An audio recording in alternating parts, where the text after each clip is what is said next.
So you see, this morning I woke after a philosophy meeting last night with some concerns. They were preoccupied at one point with talking about fear. Whether it's, I said perhaps it's functional in that, if you fear being unemployed, well, you train better and become more proficient and are less likely to get unemployed. So the fear was good in some sense. Thank you for the fear. Otherwise, I might have been facing unemployment when it was avoidable. So it can be functional, but sometimes it's not. When you're in the grip of fear, you can't think straight. You can't think clearly. You don't do the right thing, and you make the situation far, far worse. And how many marriages have come to that?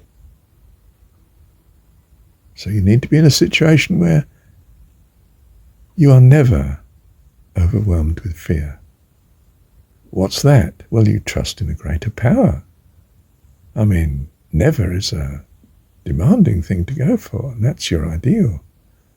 And we are talking about the ideal, is that I can cope with things I don't like without being fearful about them happening or preoccupied when they do happen, because I'm overwhelmed with trust anyway. I'm practiced.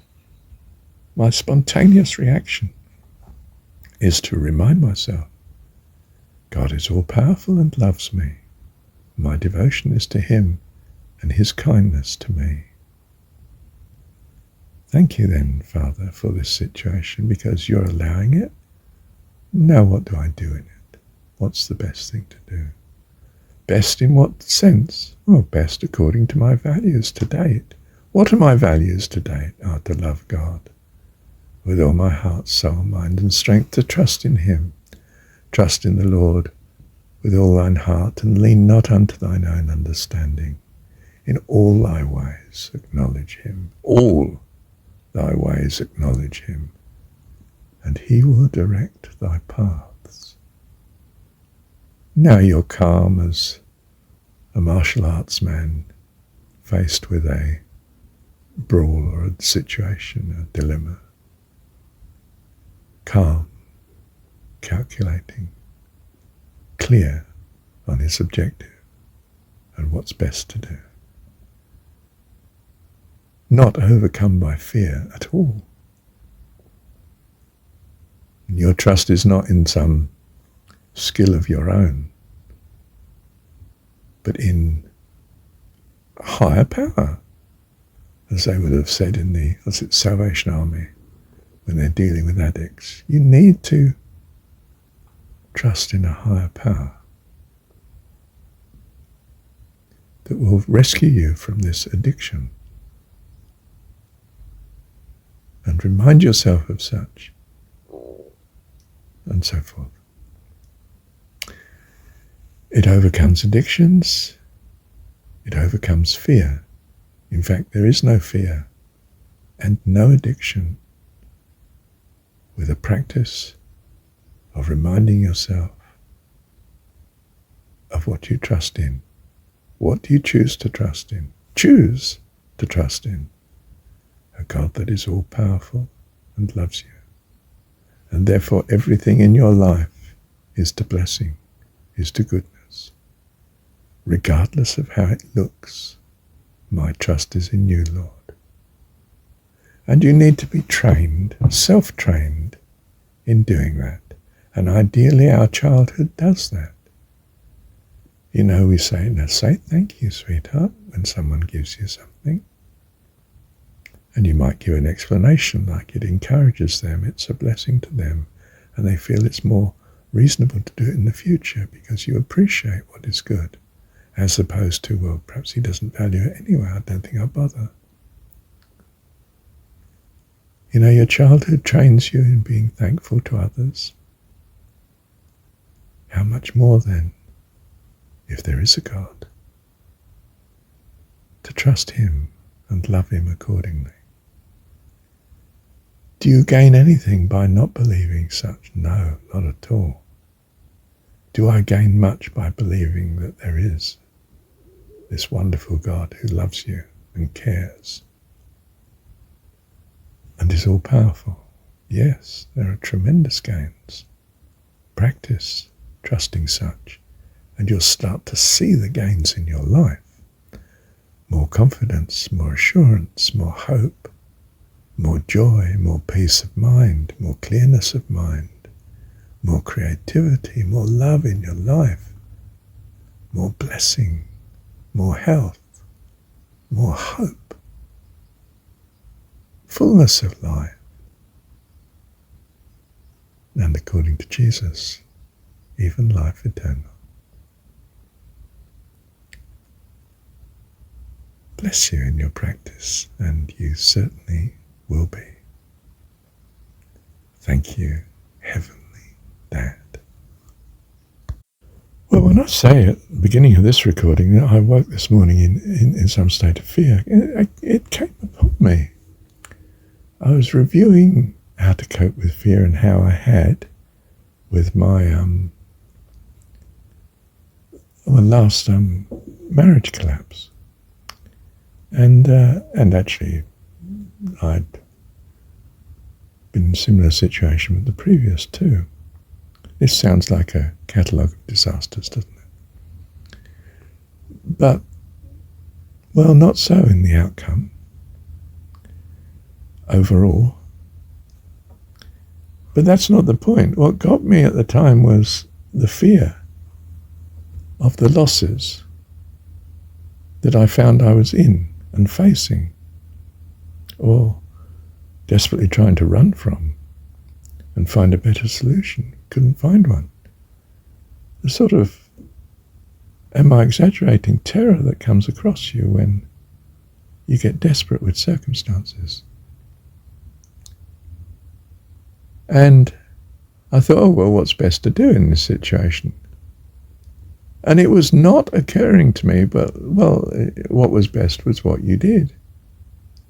I mean, I knew, in a sense, that this was the case if you'd asked me. But I wasn't reviewing such. I was reviewing what can you do in the circumstances. And actually, there's no answer to this, and I was beginning to feel fearful. Because the circumstances need to be different. Namely, the you is different. And if you are trained utterly in trusting God, then you are extremely calm in the situation and you do what is optimal, which might be quite a difficult thing to cope with, but you're not frightened or concerned because you're trusting utterly that God loves you and is all-powerful, and yes, does seem to be bringing your marriage to some sort of end, and the only way it's going to happen is if it's forced upon you. Right, Lord, what do I do in the circumstance? What's best to do here? How do I react to this problem? And there were many violent problems that I had to react to. Circumstances that, I'd come home and find things acutely and imminently difficult. And I won't describe details because there's no need. You can imagine bad things, can't you? And how best to cope? Do you just walk away, for instance, come back tomorrow morning, see if things have changed? Do you go and stay with a friend for a few days and review now what is the best strategy here? There are alternatives. Do you, if necessary, even stay in a hotel for a night? You may have very few friends. Whatever it is, no one you can really trust. Or no one you want to let know that you trust already. But you'd work out the right circumstance if you were trained to trust God utterly. What sort of God? Well, he's going to have to be all-powerful and all-loving in the extreme, where you're facing imminent violent danger. That's a tall order. I was not necessarily facing that on any specific occasion except where I'd, in a sense, made it worse and it was in danger of being extremely dangerous.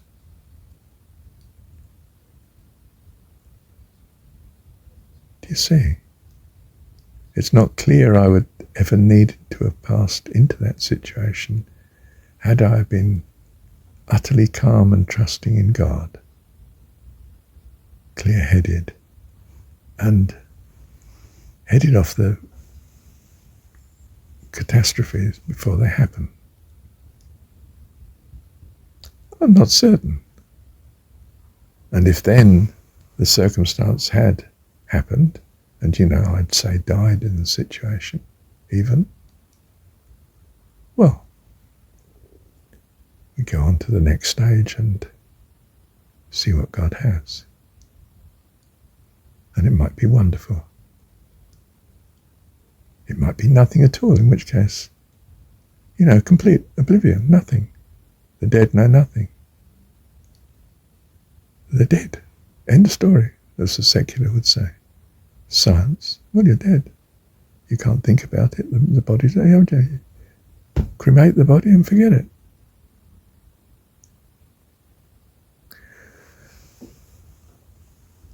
Okay. It's as simple as that. You're going to train yourself to thank God for all the little things that go wrong. And make sure you're thanking him for all the good things. Don't just focus on the little things that go wrong. And your confidence in him will grow. And your calmness in difficult situations will be staggering and avoid much trouble. Will it avoid all? I think it probably will. Taste and see. It seems to be your best option. Go for it.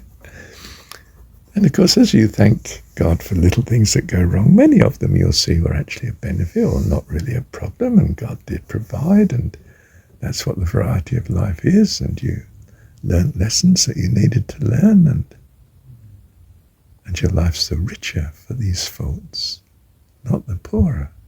In other words, your stay here in this world is an overwhelming blessing for you. Which is, of course, utterly consistent, isn't it, with the notion that he's an all-powerful God that rules all and loves you. And you'll probably come to the conclusion he loves others too.